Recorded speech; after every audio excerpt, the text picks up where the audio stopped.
Good evening, everybody. Welcome to Bedtime Stories with JKLantern. A friend of mine in the past month or so told me that as a kid they never had anyone read bedtime stories for them. So I got inspired to do a little thing. Not sure how long I'm going to be doing this series, hopefully through at least one book, but I figured I'd change that for them a little bit. And what better book to start with than one of the ones my father read for me when I was a child? Here we have Treasure Island by Robert Louis Stevenson. This is actually the copy that my dad read for me as a kid.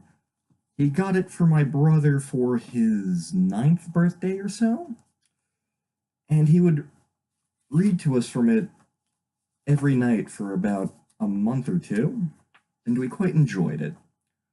So, without further ado, let's get this adventure started.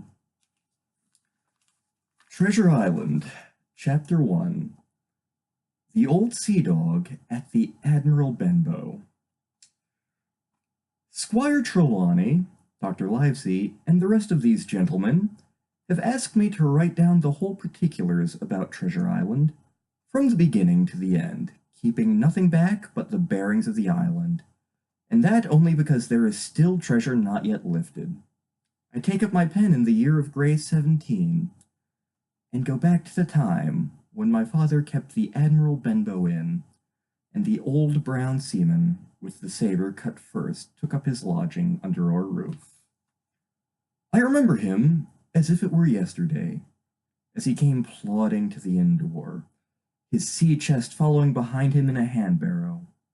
A tall, strong, heavy, nut-brown man, his tarry pigtail falling over the shoulders of his soiled blue coat, his hands ragged and scarred, with black, broken nails, and the saber cut across one cheek, a dirty, livid white. I remember him looking around the cove and whistling to himself as he did so, and then breaking out in that old sea song that he sang so often afterward. 15 men on a dead man's chest, yo-ho-ho, and a bottle of rum. In the high, old tottering voice that seemed to have been tuned and broken at the capstan bars. Then he rapped on the door with a bit of stick like a handspike that he carried, and when my father appeared, called roughly for a glass of rum.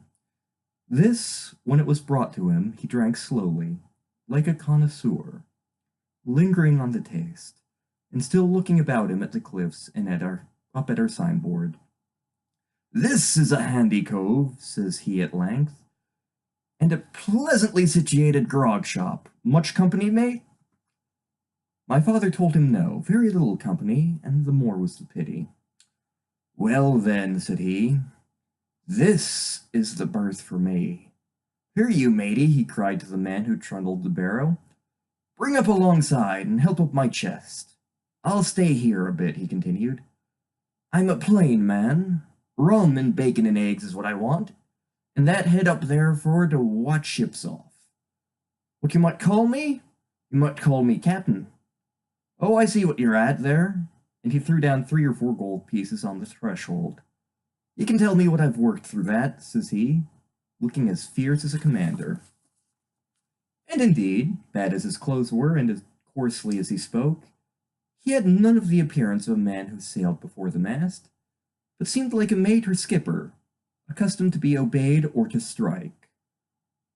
The man who came with the barrow told us the mail had set him down the morning before at the Royal George, that he had inquired what inns there were along the coast, and hearing ours well spoken of, I suppose, and described as lonely, had chosen it from the others for his place of residence. And that was all we could learn of our guest. He was a very silent man by custom. All day he hung round the cove or upon the cliffs, with a brass telescope. All evening he sat in a corner of the parlor next the fire, and drank rum and water very strong. Mostly he would not speak when spoken to, only to look up sudden and fierce, and blow through his nose like a foghorn. And we, the people who came about our house soon learned to let him be. Every day, when he came back from his stroll, he would ask if any seafaring man had gone by along the road. At first we thought it was the want of company of his own kind that made him ask this question, but at last we began to see what he was desirous to avoid them. When a seaman put up at the Admiral Benbow, as now and then some did, making by the coast road from Bristol, he would look in at him through the curtained door before he entered the parlor, and he was always sure to be as silent as a mouse when any such was present. For me, at least, there was no secret about the matter, for I was, in a way, a sharer in his alarms. He had taken me aside one day, and promised me a silver fourpenny on the first of every month, if I would only keep my weather eye open for a seafaring man with one leg, and let him know the moment he appeared. Often enough, when the first of the month came round and I applied to him for my wage, he would only blow through his nose at me and stare me down. But before the week was out, he was sure to think better of it, bring me my fourpenny piece, and repeat his former orders to look out for the seafaring man with one leg. How that personage haunted my dreams I need scarcely tell you. On stormy nights, when the wind shook the four corners of the house, and the surf roared along the cove and up the cliffs, I would see him in 1,000 forms, and with 1,000 diabolical expressions. Now the leg would be cut off at the knee, now at the hip.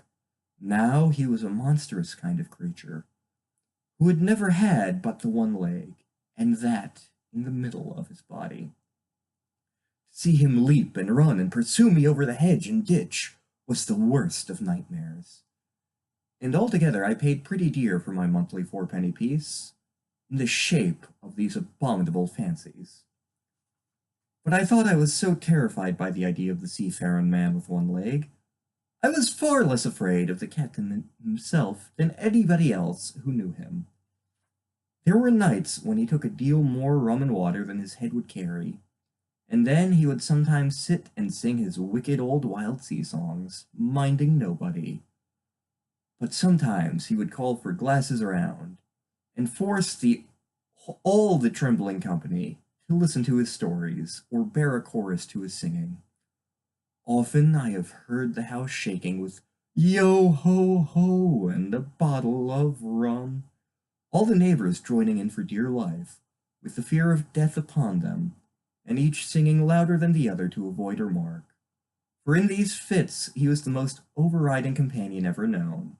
He would slap his hand on the table for silence all around. He would fly up in a passion of anger at a question, or sometimes because none was put, and so he judged the company was not following his story. Nor would he allow anyone to leave the inn till he had drunk himself sleepy and reeled off to bed. His stories were what frightened people worst of all. Dreadful stories they were, about hanging and walking the plank, and storms at sea, and the dry Tortugas, and wild deeds in places on the Spanish Main. By his own account, he must have lived his life among some of the wickedest men that God ever allowed upon the sea. And the language in which he told these stories shocked our plain country people almost as much as the crimes that he described. My father was always saying the inn would be ruined, for people would soon cease coming there to be tyrannized over and put down, and sent shivering to their beds. But I really believe his presence did us good. People were frightened at the time, but on looking back they rather liked it. It was a fine excitement in a quiet country life, and there was even a party of the younger men who pretended to admire him, calling him a true sea dog, and a real old salt, and such like names, and saying there was the sort of man that made England terrible at sea. In one way, indeed, he bade fair to ruin us, for he kept on staying week after week, and at last month after month, so that all the money had been long exhausted, and still my father never plucked up the heart to insist on having more. If he ever mentioned it, the captain blew through his nose so loudly that you might say he roared, and stared my poor father out of the room. I have seen him wringing his hands after such a rebuff, and I am sure the annoyance and the terror he lived in must have greatly hastened his early and unhappy death. All the time he lived with us, the captain made no change, whatever in his dress, but to buy some stockings from a hawker. One of the cocks of his hat having fallen down, he let it hang from that day forth, though it was a great annoyance when it blew. I remember the appearance of his coat, which he patched himself upstairs in his room, and which, before the end, was nothing but patches. He never wrote or received a letter, and he never spoke with any but the neighbors, and with these, for the most part, only when drunk on rum. The great sea chest none of us had ever seen open. He was only once crossed, and that was toward the end, when my poor father was far gone in a decline that took him off. Dr. Livesey came late one afternoon to see the patient, took a bit of dinner from my mother, and went into the parlor to smoke a pipe until his horse should come down from the hamlet, for we had no stabling at the old Benbow. I followed him in, and I remember observing the contrast, the neat, bright doctor, with his powder as white as snow, and his bright black eyes and pleasant manners, made with the coltish country folk, and above all, with that filthy, heavy-bleared scarecrow of a pirate of ours, sitting far gone in rum, with his arms on the table. Suddenly, he, the captain that is, began to pipe up his eternal song. 15 men on a dead man's chest, yo ho ho, and a bottle of rum, drinking the devil had done for the rest. Yo ho ho, and a bottle of rum. At first I had supposed the dead man's chest to be that identical big box of his upstairs in the front room, and the thought had been mingled in my nightmares with that of the one-legged seafaring man. But by this time we had all long ceased to pay any particular notice to the song. It was new that night to nobody but Dr. Livesey, and on him, I observed, it did not produce an agreeable effect, for he looked up for a moment quite angrily before he went on with his talk to old Taylor, the gardener, on a new cure for the rheumatics. In the meantime, the captain gradually brightened up at his own music, and at last flapped his hand upon the table before him in a way we all knew to mean silence. He went on as before, speaking clear and inclined and drawing briskly at his pipe between every word or two. The captain glared at him for a while, flapped his hand again, glared still harder, and at last broke out with a villainous low oath. "Silence there between decks!" "Were you addressing me, sir?" says the doctor. And when the ruffian had told him with another oath that this was so, "I have only one thing to say to you, sir," replies the doctor, "that if you keep on drinking rum, the world will soon be quit of a very dirty scoundrel." The old fellow's fury was awful. He sprang to his feet, drew and opened a sailor's clasp knife, and balancing it open on the palm of his hand, threatened to pin the doctor to the wall. The doctor never so much as moved. He spoke to him as before over his shoulder, and in the same tone of voice, rather high so that all the room might hear, but perfectly calm and steady. "If you do not put that knife this instant in your pocket, I promise, upon my honor, you shall hang at the next assizes." Then followed a battle of looks between them, but the captain soon knuckled under, put up his weapon, and resumed his seat, grumbling like a beaten dog. "And now, sir," continued the doctor, "since I now know there's such a fellow in my district, you may count I'll have an eye upon you day and night. I'm not a doctor only, I'm a magistrate. And if I catch a breath of complaint against you, if it's only for a piece of incivility like tonight's, I'll take effectual means to have you hunted down and rooted out of this. Let that suffice." Soon after, Dr. Livesey's horse came to the door, and he rode away, but the captain held his peace that evening, and for many evenings to come. My, what a disreputable fellow. I feel like that's a good stopping point for tonight. Interesting that there's this sketchy pirate captain in this inn. I wonder what further adventures will follow. Well, we'll have to find out on further nights to come. I hope you're enjoying this story, and I hope you all have pleasant dreams. Good night for now.